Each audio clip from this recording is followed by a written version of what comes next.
Aquest matí s'ha presentat el programa de la festivitat de Tots Sants Amor, que enguany està marcat pel concurs de bunyols, la celebració de la castanyada popular i les festes de Halloween.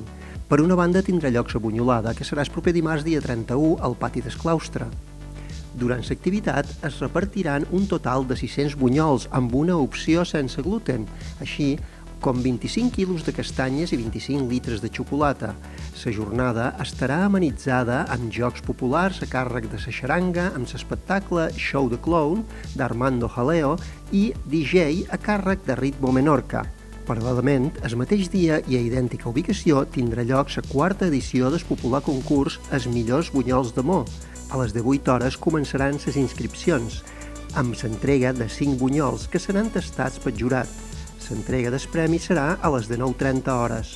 A més, entre divendres 27 i dissabte 4 de novembre es desenvoluparan diverses activitats en la temàtica de Halloween, pensades per infants i joves.